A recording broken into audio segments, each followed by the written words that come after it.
오늘 우리에게 주시는 하나님의 말씀은 역대상 19장 1절에서 5절 말씀입니다.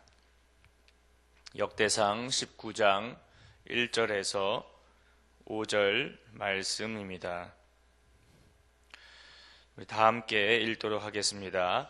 그 후에 암몬 자손의 왕 나하스가 죽고 그의 아들이 대신하여 왕이 되니 다윗이 이르되 한온의 아버지 나하스가 전에 내게 호의를 베풀었으니 이제 내가 그의 아들 한온에게 호의를 베풀리라 하고 사절들을 보내서 그의 아버지 죽음을 문상하게 하니라.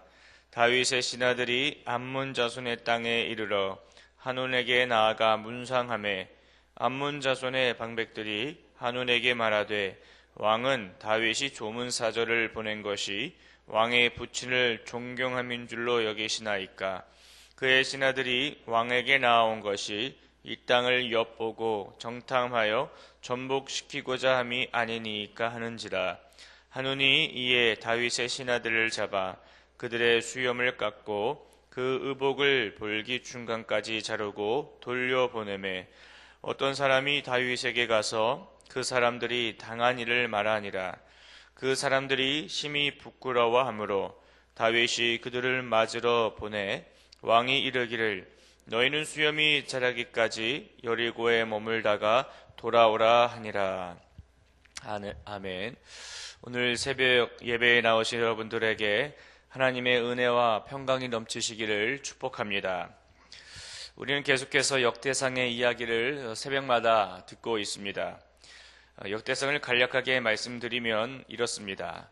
먼저 이 말씀을 받는 자는 이 바벨론에서 70여 년 동안 포로 생활을 하다가 예루살렘으로 돌아온 포로 귀환 자들이다라고 볼 수 있습니다.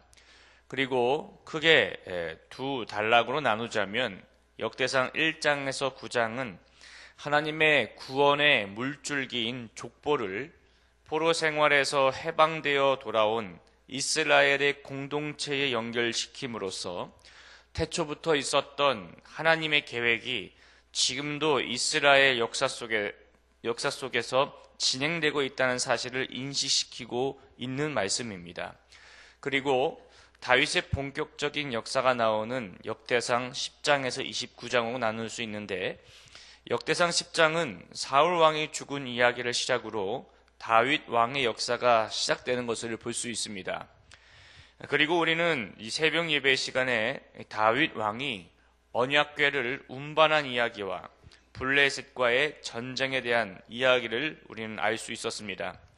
이번 주간에는 다윗과 암몬의 전쟁에 대한 이야기, 다윗이 암몬과 블레셋에 대한 그 승리 이야기, 그리고 다윗의 인구조사에 대한 그 이야기를 듣게 될 것입니다. 오늘 이야기의 시작은 그 후에로 시작합니다.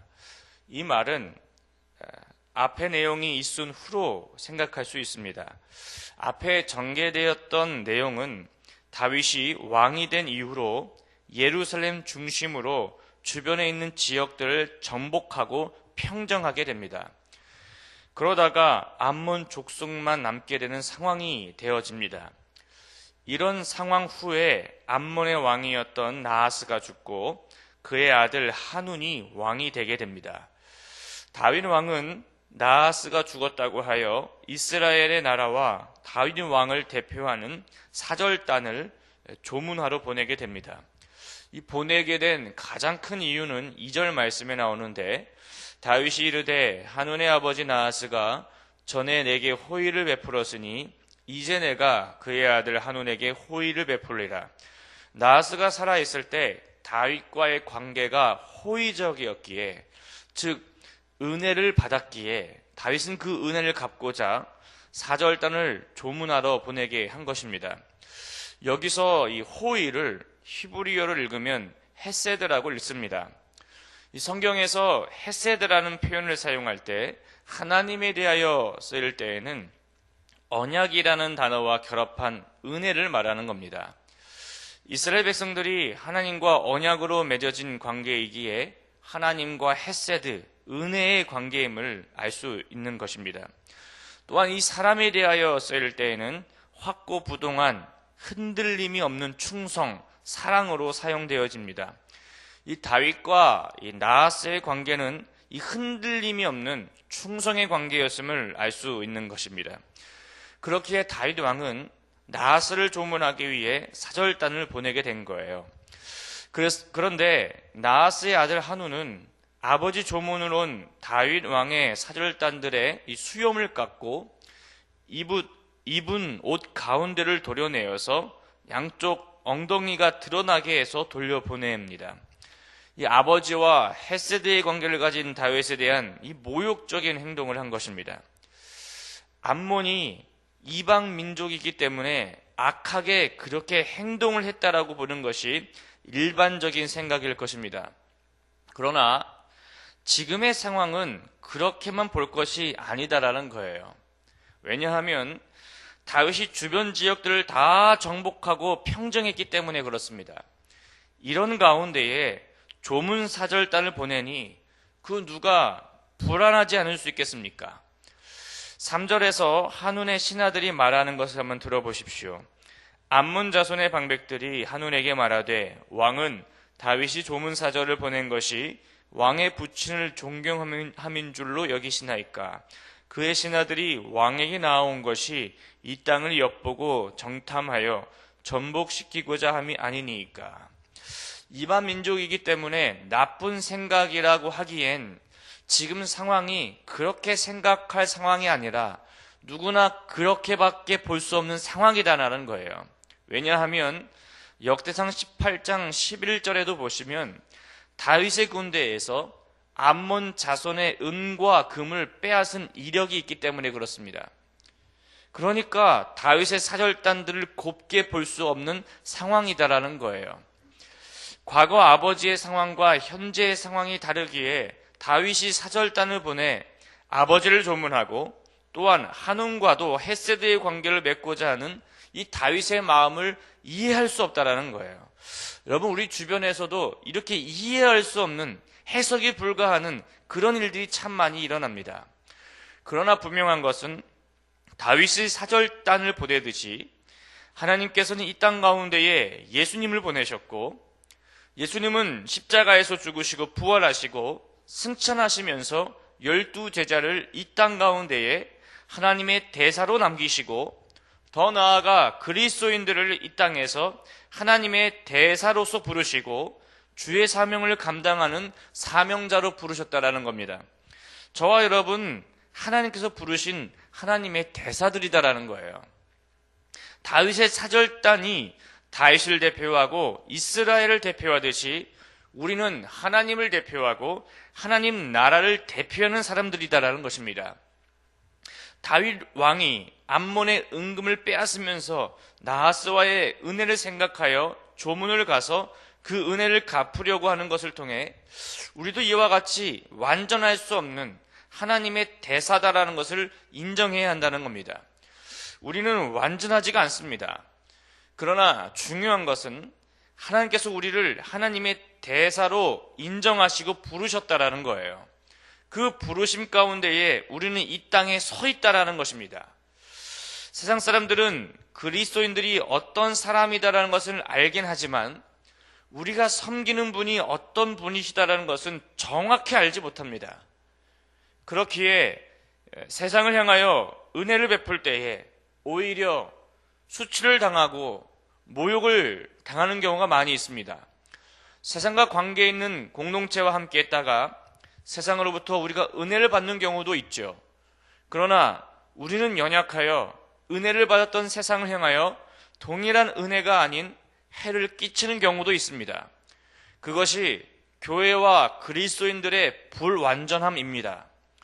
그러나 그렇다고 하여 말할 수 없는 수치와 모욕을 준다면 그것은 우리가 잘못했으니까 마땅히 받는 벌이야라고 수용할 수 없는 부분도 있다라는 거예요. 모든 게 다 수용할 수 없어가 아니라 그런 수용할 수 없는 부분이 있을 때가 있다라는 겁니다. 왜냐하면 우리는 세상 사람들과 다른 하나님의 대사들이다라는 것이 이것이 중요하기 때문에 그래요. 이것이 우리의 정체성입니다. 하나님의 대사들을 수치스럽게 했다. 그것은 하나님을 수치스럽게 하는 것과 동일한 거예요. 그 정도로 우리의 위치가 중요한 위치에 있다는 사실이다라는 거예요. 그렇기에 우리가 하나님 앞에 나는 하나님의 대사지라고 하며 날마다 내 자신을 성결케 해야 할 의무가 있다라는 것입니다. 나는 하나님의 대사이기 때문에 그래 하나님께서 알아서 책임져 줄 거야 라고 하며 세상을 향하여 섬김과 사랑이 아니라 악을 행한다. 그것은 우리가 잘못한 것이다라는 거예요. 하나님의 대사이기 때문에 더 조심하고 더 조심스럽게 세상을 향하여 나아가고 세상 사람들을 더 사랑하고 섬겨야 할 그 몫이 더 크다라는 것을 알며 주님 앞에 거룩하게 나아가야 한다는 것입니다. 요한복음 15장에 보면 포도나무 비유가 이야기가 나옵니다. 너희는 내 안에 붙어 있어야 한다. 너희는 내 안에 붙어 있지 않으면 아무 쓸모가 없다. 불태워버린다. 이건 참 우리한테 있어서 너무나도 무서운 말씀이고 중요한 말씀이에요. 하나님 안에 붙어 있으면 내가 너를 하나님의 대사로 나의 대사로 쓰임받게 할 것이다. 그러나 내 안에 붙어 있지 않으면 아무것도 쓸모없는 존재가 된다. 아무 맛도 낼 수 없는 그런 소금과 같이 세상 사람들 앞에서 밟힘을 당하는 그런 존재가 될 것이다. 하나님 안에 붙어 있지 않으면, 하나님의 대사가 되지 않는다면 그 누구도 그렇게 될 수 있다라는 거예요. 그러므로 우리는 어찌 됐던 간에 하나님 안에 붙어 있어야 돼요. 그래야 하나님께서 우리를 하나님의 대사로 인정하시며 연약한 우리를 사용하신다라는 거예요. 그런 상황 속에서 세상이 우리를 수치스럽게 하고 모욕을 주게 한다면 하나님 가만히 있지 않는다라는 겁니다. 다윗 왕은 이 수치를 당한 사절단들을 예루살렘 백성들에게 보이게 되면 사절단들이 더 부끄럽고 수치를 느낄까 하여 여리고에 보내 그곳에서 수염이 자라기까지 머물다가 돌아오라고 말하고 있습니다. 여기서 다윗의 마음을 알 수 있어요. 다윗은 이 자신의 부하들을 자신의 업적보다 사람을 먼저 생각하며 사랑했던 왕이었다라는 겁니다. 우리는 사람보다 나의 업적을 위하여 내 밑에 있는 사람이 수치를 당하든 상관하지 않고 나의 업적만을 남기는 일에 우선시한다면 그 누구도 그 사람을 신뢰하지 않을 겁니다. 그러나 여러분, 우리 주님은 미쁘신 분이십니다. 신뢰할 만한 분이시다라는 거예요.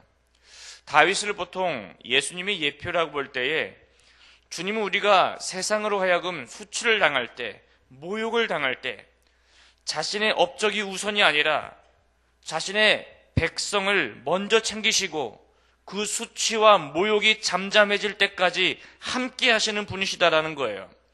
여러분, 이것이 하나님의 헤세드입니다. 이것이 하나님의 은혜다라는 거예요.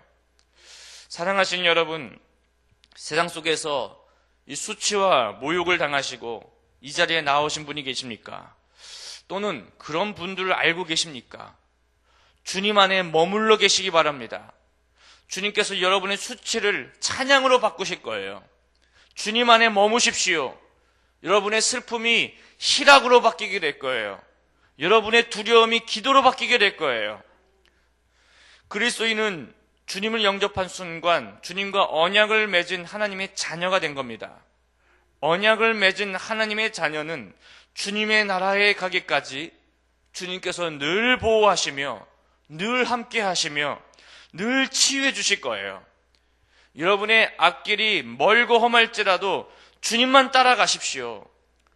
주님께서 여러분의 목자가 되셔서 부족함이 없는 그리스도인이 되게 할 것입니다. 그리고 여러분은 하나님의 대사다라는 것을 기억하시고 오늘을 살아갈 때에 세상에서 하나님을 대변하고 하나님의 나라를 대변하며 하나님의 대사로서 우리에게 베푸신 그 하나님의 은혜, 그 헤세드의 정신으로 우리도 이 세상을 향하여 하나님의 은혜, 하나님의 헤세드를 전하며 나아가시는 하나님의 대사가 되기를 축복합니다. 기도하겠습니다. 살아계신 하나님, 오늘 말씀을 통하여 우리가 하나님의 대사다라는 것을 알게 하시니 감사합니다. 세상 속에서 하나님의 대사로서 살아가다 보면 수치와 모욕을 당해 부끄러울 때가 있습니다. 그러나 그럴 때마다 우리를 안아주시고 우리를 회복하시는 하나님의 헤세드, 하나님의 은혜가 있음에 감사합니다. 우리에게 베푸신 하나님의 은혜를 생각하며 주님 오시는 날까지 그 은혜를 전하며 나아가는 하나님의 대사가 되게 하여 주시옵소서. 예수님의 이름으로 기도하였습니다. 아멘. 오늘은 예배에 대한 공동기도문을 함께 교독하시겠습니다. 우리 예배를 받기에 홀로 합당하신 창조주 하나님, 말씀삼 공동체가 주님을 예배할 때마다 영광을 받으시고 삼위일체 하나님의 임재와 현존으로 응답하옵소서.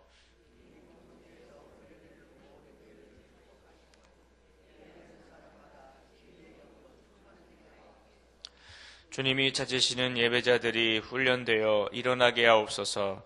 교회에 함께 모여 우러르는 공예배의 거룩한 감동을 세상에 흩어져 섬기고 나누는 삶의 예배로 살게 하옵소서. 아멘. 함께 주기도문 하시겠습니다. 하늘에 계신 우리 아버지, 아버지의 이름을 거룩하게 하시며 아버지의 나라가 오게 하시며 아버지의 뜻이 하늘에서와 같이 땅에서도 이루어지게 하소서. 오늘 우리에게 일용할 양식을 주시고 우리가 우리에게 잘못한 사람을 용서하여 준 것 같이 우리 죄를 용서하여 주시고 우리를 시험에 빠지지 않게 하시고 악에서 구하소서. 나라와 권능과 영광이 영원히 아버지의 것입니다. 아멘. 이 시간 다음과 같은 기도 제목으로 기도드리겠습니다. 지금 들은 말씀이 내 삶으로 이어지게 하옵소서. 2017년 우리 교회에 주신 오직 의인은 믿음으로 말미암아 살리라의 말씀을 붙잡고 1년을 믿음으로 걸어가게 하소서. 어제 등록한 새 가족들에게 평안을 주시고 잘 정착하게 하옵소서. 담임 목사님의 영육을 강건하게 하사 주께 받은 사명 잘 감당하게 하소서. 교회 리더들이 성령으로 충만하여 주의 일을 잘 감당하게 하소서.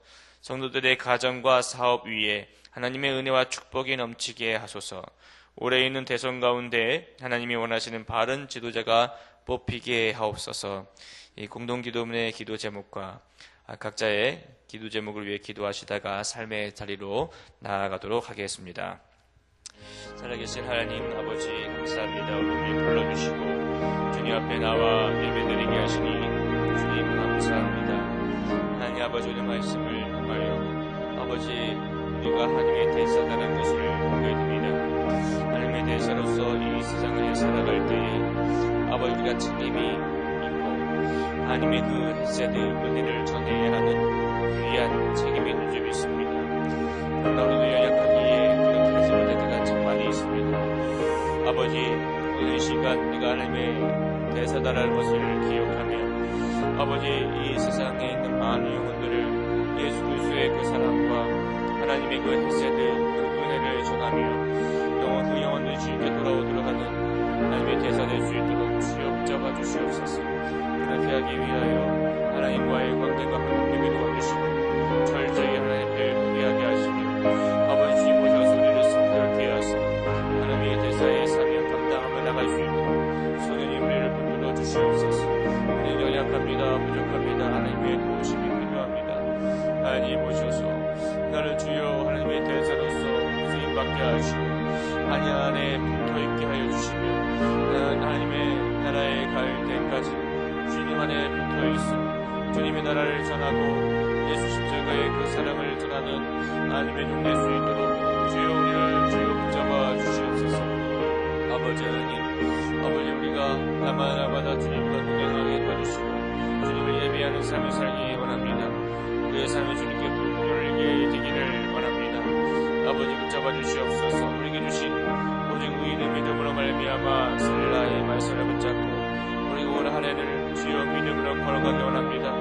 어떠한 혼란과 어려움을 날지라도 아버지 흔들리지 않게 해주시고 오직 믿음으로 나아가 주님께 영광 올려드리며 주님의 예배를 나갈 수 있도록 도와주시옵소서. 아버지 우리 행복한 사역들이 아버지 잘 예배 생활을 하고 아버지 양육을 잘 받고 잘 정착할 수 있게 도와주시며 그의 가족 가운데 하나님의 은혜와 평강이 넘쳐 그 모든 가족들 친구들이 다 예수 그리스도를 믿을 수 있도록 성령님 인도하여 주시옵소서. 우리 다니엘 목사님 가운데에 성령께